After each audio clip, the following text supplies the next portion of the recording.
Salutations! Si vous avez cliqué sur cette vidéo, c'est que vous souhaitez apprendre le japonais ou même que vous êtes déjà en train d'apprendre le japonais. Dans ce cas, ne quittez pas car je vais vous présenter trois outils, ou plutôt trois applications smartphone afin de pouvoir apprendre le japonais de manière efficace et plutôt rapide. Alors attention, à cette vidéo, je ne vais pas vous faire de partenariat ou présentation Duolingo, Lingodeer ou encore Rosetta Stone. On n'est pas là pour apprendre à dire j'aime les pommes au bout d'un an d'apprentissage, on est là pour progresser. Donc les applications que je vais vous présenter seront à utiliser en bonus ou même de manière quotidienne, mais ça ne vous dispensera pas de devoir utiliser des manuels ou de devoir prendre des cours.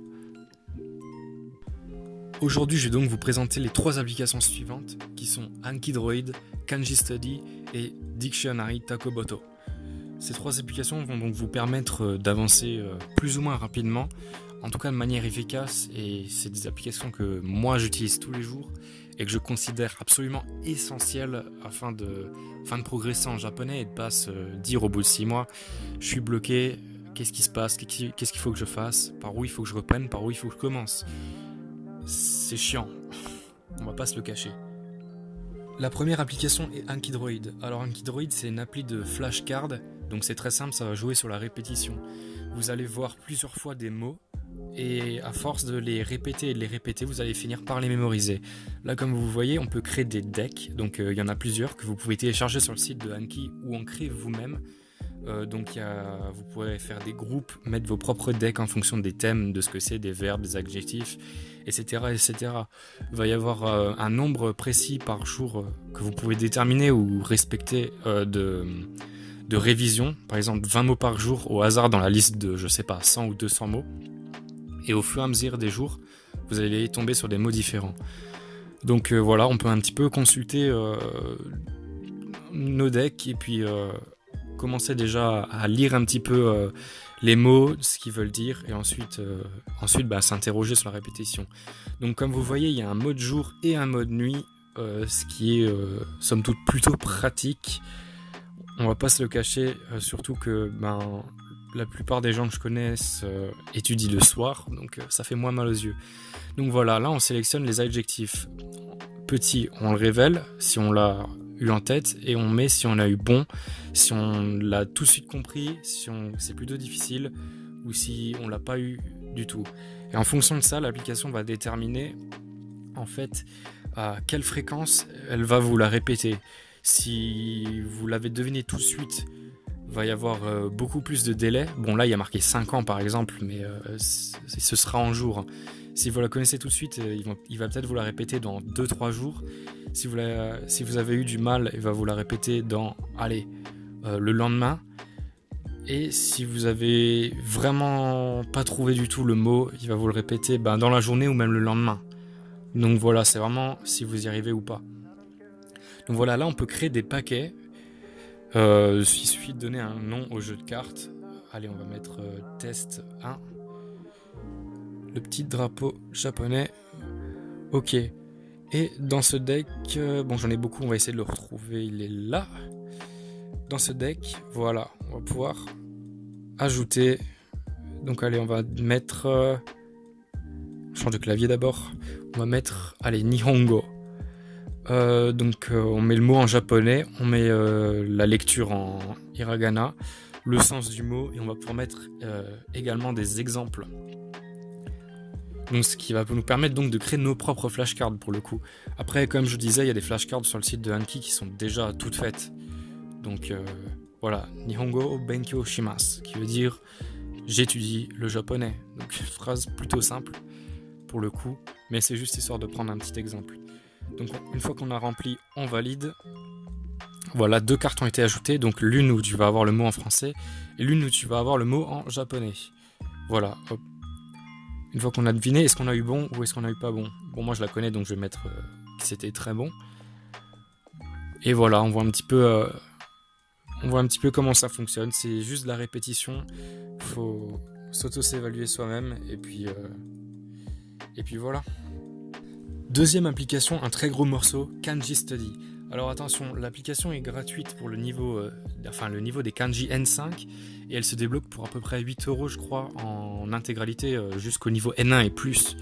Mais honnêtement, elle vaut son prix. c'est vraiment incroyable, c'est la bible des applications téléphone pour apprendre le japonais.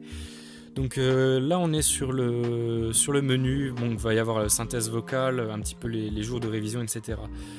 On va avoir donc débutant N5, élémentaire, blablabla, etc. On va prendre niveau 5 débutant.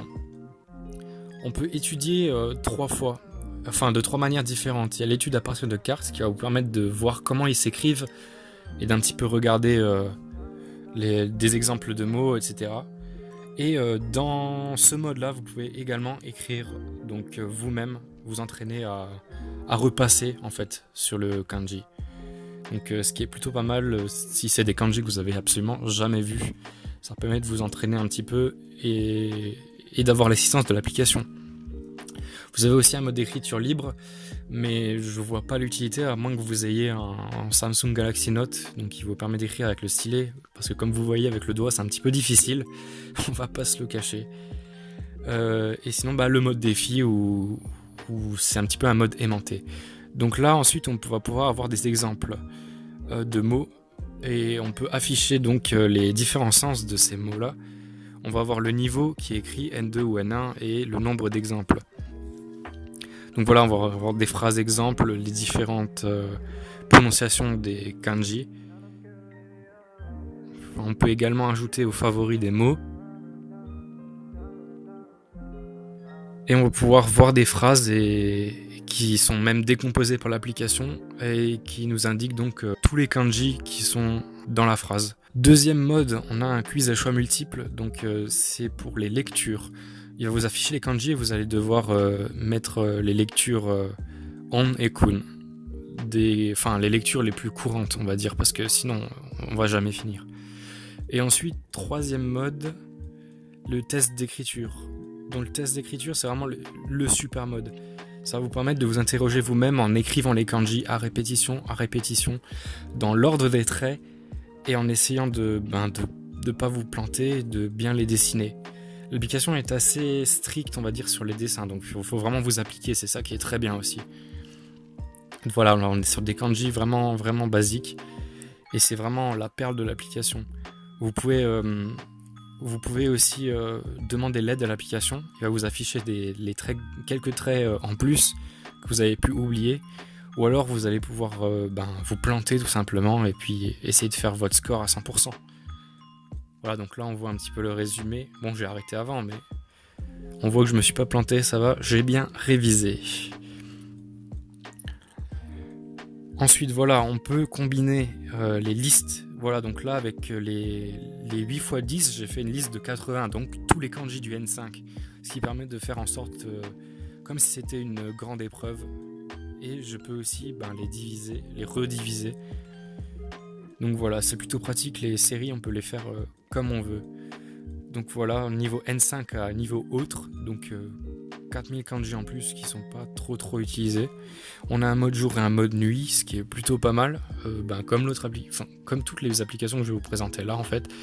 Donc plutôt pratique. On a les hiragana et katakana. Si vraiment vous débutez, donc oui, vous pouvez carrément débuter avec l'application. Il n'y a pas de souci avec ça. Les radicaux, vous pouvez apprendre carrément les radicaux. Ce qui peut être utile si vous utilisez la méthode Henning, je crois. C'est une méthode qui se base sur les radicaux. En gros, vous apprenez les radicaux et ça va vous permettre d'un petit peu grouper et deviner le sens des différents kanji. Voilà, donc vous avez les classements par rapport à vos performances, de ceux où vous vous plantez le moins et ceux où vous plantez le plus. Les groupes personnalisés, vous pouvez ajouter vos kanji préférés si vous voulez dans des groupes, ou ceux où vous pêchez le plus. Et puis voilà. Troisième et dernière application de cette trinité, alors c'est un gros morceau aussi, c'est Japanese Dictionary Takoboto. Alors Takoboto, c'est un jisho, donc qui veut dire dictionnaire. Qui est incroyable avec cette application, voilà, c'est que vous allez pouvoir chercher vos mots en fonction des radicaux. Donc vous avez un kanji où vous connaissez ni la prononciation kun ni la on, et que vous avez juste le visuel, vous allez pouvoir chercher en fonction des styles de traits, donc des radicaux, afin de retrouver votre kanji et de savoir ce qui signifie. Donc voilà, là on va prendre le radical de la terre, donc le kanji tout seul qui se prononce do. Et on va pouvoir avoir tous les kanji qui comportent ce radical-là. Par exemple, là, on a Junin, et on va pouvoir voir l'ordre d'écriture des kanji, également des phrases exemples, ce qui est vraiment pas mal afin de pouvoir savoir comment on l'utilise, dans quel contexte.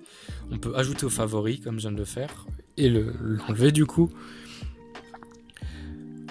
Donc voilà, c'est une très bonne application qui va vous dire quel mot est commun et quel mot ne l'est pas. Ce qui est plutôt pratique, mais là, beaucoup de mots communs sont pas communs du tout. Il y a beaucoup de japonais qui n'utilisent pas beaucoup de mots de ce qu'on a en général dans les dictionnaires. L'application va aussi vous dire, par exemple, si vous cherchez un adjectif, est-ce que c'est un adjectif en a ou en i? Est-ce que le verbe on l'utilise avec o, ga? Ou est-ce que c'est un mot qu'on utilise avec suru pour le transformer en verbe? C'est vraiment incroyable. Il y a toutes les infos que vous voulez avec cette application-là. C'est vraiment une perle. Voilà, donc on a des listes de mots préfaites en fonction des kanji du JLPT. Voilà, des livres, des maisons, des minutes. Et vous pouvez faire également vos propres listes de mots, ce qui est plutôt pratique. Là, donc là, on a un petit peu, on a la liste des kana aussi. Bon, on l'avait déjà dans Kanji Study, mais c'est bien de l'avoir un petit peu partout, ça peut aider. Donc voilà, on a même les fusions. Voilà, on a un petit peu tout ce qu'il faut. C'est ça qui est vraiment très bien avec ces 3 applications, c'est que c'est super complet en fait. Comme je l'ai dit, ces applications sont utilisées en bonus, enfin en complément plutôt, parce que disons que vous pouvez pas apprendre le japonais juste avec ces 3 applications-là. Vous en doutez très bien, il vous faut aussi la grammaire et ce genre de choses-là. Donc c'est à compléter avec des livres comme Minna no Nihongo. C'est la bible pour apprendre le japonais avec le manuel Genki. C'est les manuels qui sont 100% en japonais et qui sont utilisés dans les écoles de langue. Donc que je recommande à 300%. Grâce à l'application et au site de l'application Anki, vous allez pouvoir trouver des decks qui sont préfaits avec le vocabulaire de ces livres en fonction des chapitres, ce qui est incroyable. Par exemple, j'ai un deck Minna no Nihongo, enfin j'ai tous les decks de tous les Minna no Nihongo. Bon, je les recommande moyen, en tout cas pour les premiers chapitres, parce qu'il va y avoir des mots comme kore, are, asoko, ou il y aura tout simplement ces mots en kanji. Donc aucun japonais n'utilise les kanji pour des mots aussi basiques. Et quand vous commencez dès le chapitre 1 à avoir des kanji aussi non utilisés, c'est pas très opti, je pense. Voilà. Donc c'était un petit peu tout pour cette vidéo. Merci de l'avoir regardé. J'espère que ça vous donnait envie d'apprendre le japonais ou que ça va vous rassurer en tout cas, et que si vous apprenez le japonais... si l'apprentissage est en cours, j'espère que ça va vous permettre de vous dédécourager, on va dire. Et sur ce, moi je vous dis à la prochaine. Bonne chance pour votre apprentissage. C'était Lyuka. Et voilà, salut.